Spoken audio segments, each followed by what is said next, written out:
guys, welcome to Cher T Drives. I have got Paul Bawa here in my car, and welcome to the Cher T-Mobile. Thank you. I want to announce this is a very awesome show because guess what? Believe it or not, you are my first drummer on Cher T Drives. No, I don't believe it. Yeah, isn't that crazy? That is crazy. So we might nerd out and have a little drum talk, so apologies in advance if that happens. So I've got Paul here, and Paul, you're playing in quite a few bands around town, huh? Yeah, well, not as many as I probably could be, but right now my main projects are the Poi Pounders, which is an instrumental surf and country band that I'm playing with. Sean Shirazi and Brandon Gonzalez are the two other guys in that band. I gotta pause you for a second. Did you say surf and country? Yeah. In one band? Yeah, so Wow. Sean, if you know Sean Shirazi, he is a huge country music aficionado, and he was also raised in Hawaii, so he's got that surf mentality. So those two things combine to bring forth the Poi Pounders, and in case you didn't know, a Poi Pounder is actually a thing.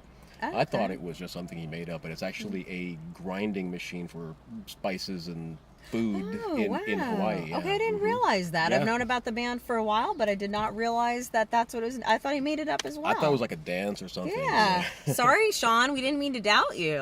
I learned something new. Actually, let's get back from Hawaii, and he was asking me if I found a real Poi Pounder, and they were surprisingly hard to find. Oh, really? Yeah, so I Interesting. didn't find one. Okay. Oh, I'm so jealous. I bet it was awesome out there. Oh, it's beautiful. Oh, it was wow. Beautiful. Awesome. Yeah, highly recommend it. Cool. Oh, and then, okay, so you're playing with the Poi Pounders. Who else are you playing with around town? I am playing with Van Halen Recovering, Cool. which is a band that has a couple of other folks in it that are heavy hitters around town, like Chris Nine and Mario Alvarez, those guys from Karaoke Apocalypse and several other bands in town.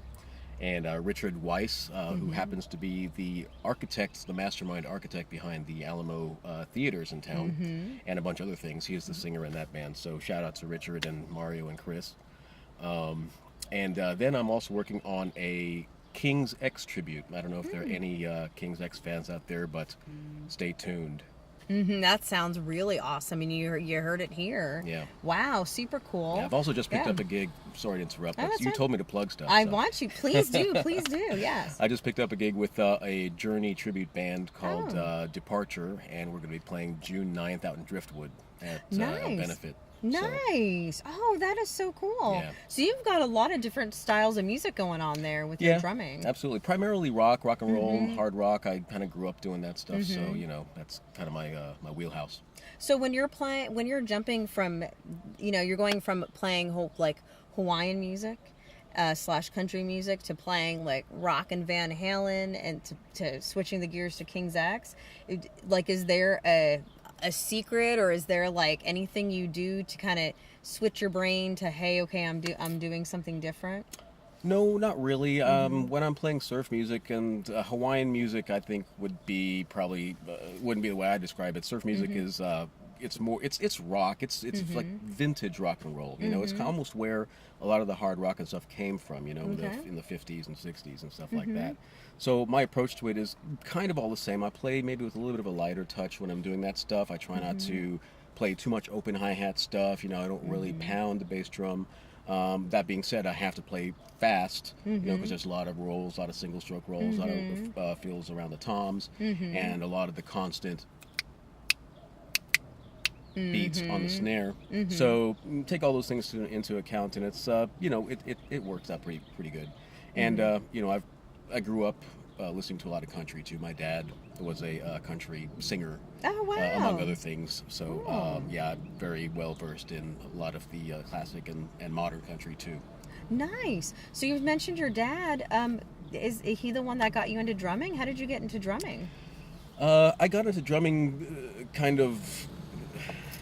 it was kind of a rebellious thing when I was growing up. My dad was kind of an easy listening guy. He Neil Diamond and the early Beatles and Elvis and stuff like that, and then the country stuff, of course. And he didn't want me to go into hard rock, so I did. Sometimes the best things come out of rebellion. Yeah. Wow. Okay. Cool. And so when you were growing up, when you were a little kid, and you were hearing the music your dad was listening to, so you grew up with Neil Diamond and all of that. Oh yeah. So, so was there like a person or a catalyst that got you into rock? Like, is there like what's the first rock band that you ever really realized? Oh, this is out here. Well, I wasn't born here. I was born overseas, and I grew up listening to a lot of Elvis and Beatles and country over there. But when I moved here, I got introduced to some of the stuff that was playing on the radio. Early Pat Benatar, Foreigner, Hall & Oates, those kinds of things were kind of my introduction into Western pop and rock. And then when I got a little bit older, I heard Def Leppard, and then it was all over. Oh, I can understand. Yeah. Def Leppard, Quiet Riot, Rush, Iron Maiden. Then I got more into prog, Dream Theater, Fates Warning, those kinds of things. And I played in a couple of prog bands in my 20s and stuff like that. Oh, cool. Were those tribute bands, original bands? What kind of music were you guys doing? Original band. Yeah, I had a really cool original band back in '91. I'm dating myself now, but back in Houston, and we were called Regime.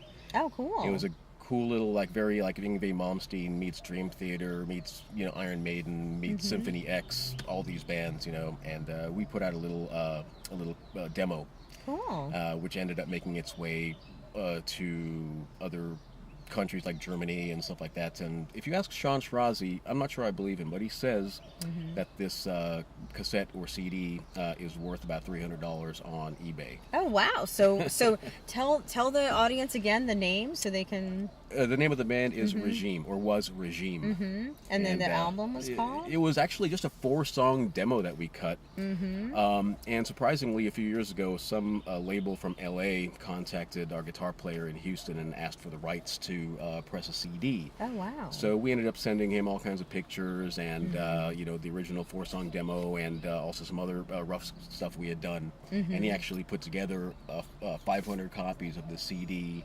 Oh, wow. And, started selling them. Nice. So, yeah, that was pretty cool. Are you also doing any hired gun work? Are you set with your bands? If someone's watching this going, I got to get this guy, are you available for hired gun work? Yeah, I am available for hired gun work. The Journey gig that I'm doing pretty soon here is a pickup gig, only because I know the guys in the band. I used to be in the band Arrival, which is now based out of San Antonio, I think, and then you have Departure. So out of Arrival, out of Arrival came Eclipse and Departure. So one Journey tribute band created 2 Journey tribute bands. Cool, very nice. Yeah, so awesome. I've picked up gigs with bands like High Road, and I can't think of any others right now, but I'm sure there are others. And we're going to see at the end of this interview, you're going to see an awesome drum solo that Paul put together. Oh, so it's so awesome. And high praise. Also, can you talk a little bit about, if someone's out there watching, I mean, I've seen your Van Halen Recovering, which is pretty awesome, because when you mentioned Richard, for those of you who have not seen this, Richard is wearing a wig and the pants. I mean, he is dressing the part. Yep, and he's also, doing the paleo diet, so we can have the David Lee Roth abs and everything like that. That's a really big commitment. That is a commitment. I know. And it's just what I love about Recovering is when I've seen it, you guys are doing the albums. And it's just such a different idea. I love tribute bands. I love what's going on in this town. And it's fun to hear the hits, but I think what you guys are doing is just so different. To be able, and especially to being familiar with some of those albums and being like, oh, I can go in there and see it live and see it, see the album being played. Yeah. Do you ever shuffle? Do you ever shuffle play, or you play them by the order of the album? Well, the actual album that we have done front to back so far is Van Halen 1. Running with the Devil, You Really Got Me, Ain't Talking About Love, and Ice Cream Man, all that stuff. So we do them in order from A to B, or A to Z, I should say. And then we go into nuggets and other hits from other albums. We're working on the idea of Van Halen 2 in its entirety. Oh, cool! Yeah, which could be going to be a real challenge, because as we all know, those guys were monster musicians, especially Alex Van Halen, who is one of my big influences. Ever since I was about 13. And my understanding is Alex was Eddie supposed to be playing drums originally, or something like that. Yeah. You take over his brother's drum set or something. Yeah, I think they started out on the opposite instruments, and then it turned out that Alex was a better drummer, and Eddie was like, okay, I'll just play guitar. Yeah, gotcha. And the rest is, history. So were you also playing in a band with our buddy Ozzy? Did I see a picture pop up of you playing with Crotch Rocket? You had like a 80s or 90s like little headband on. Like, can you tell us a little bit about that? Yeah, well, when I moved up to North Austin back in 2007, 2008, I was looking to put together an original metal band, and I put an ad on Craigslist. And Ozzy saw my ad and reached out to me about playing in Crotch Rocket, which had also Sean Shirazi playing guitar. Oh, okay. Yep.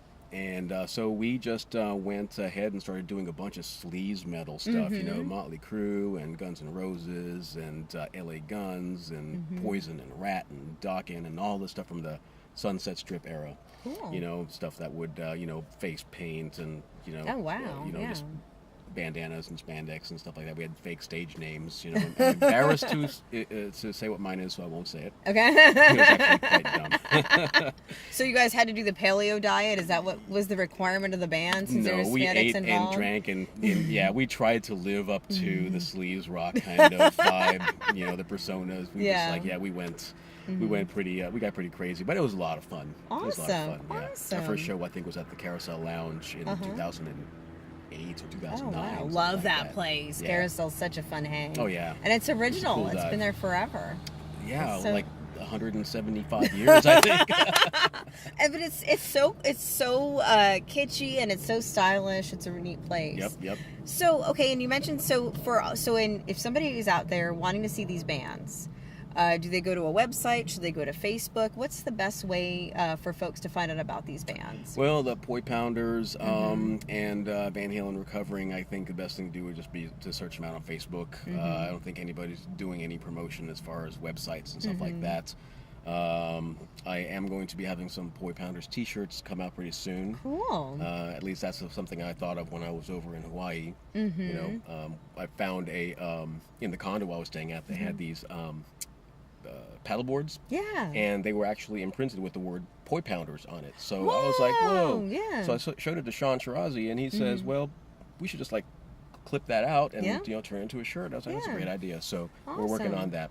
As far as websites and stuff like that, there's really nothing like that. Okay. Facebook really seems to be the best way to go and to stay updated. Yeah. I recently deactivated my Facebook, but I'm available through all other avenues. And I'm sure if they go and find the bands, they'll find you. Oh, absolutely. Yes. If anyone's out there watching this interview and feeling a bit inspired and thinking, I would like to play drums, or I'd like to get out there and play music, do you have any advice for them on getting started? Sure, absolutely. I used to teach drums when I lived in Houston, and then briefly when I moved to Austin.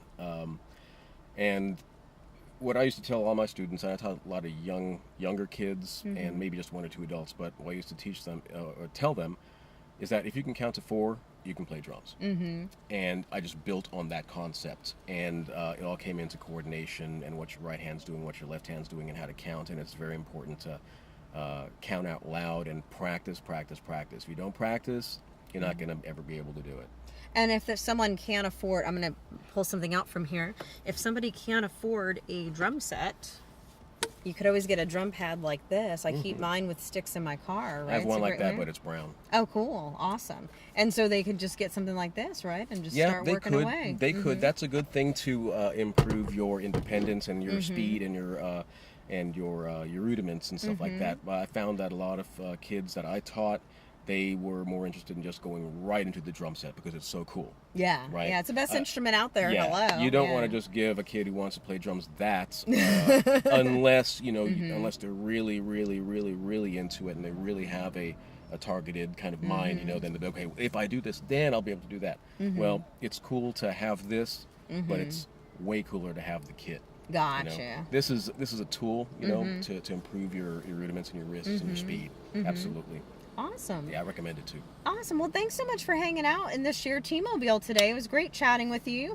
And maybe we could have you come back in the future and update us on some of the things that are going on with your bands? Yeah, that'd be great. Maybe you'd hop in the. I think I can fit what 1, 2, 3, 4 people. Maybe we can bring some of your bandmates back, and you guys that'd can be awesome. say hello. Yeah, okay? maybe when the King's X tribute hits, Yeah. we can do something like that. I think that would be amazing, and I'm gonna keep coming out to see your bands. They're awesome, and I can't wait for that King's X tribute. Please keep us in the loop so we can make an announcement on the Cher T Drives Facebook page when you guys have your first show. Okay? Absolutely. Yeah. Well, thank you so much. And then we are going to leave you with a drum solo featuring Paul. You guys have a great day, and we will talk to you later. And then Aloha.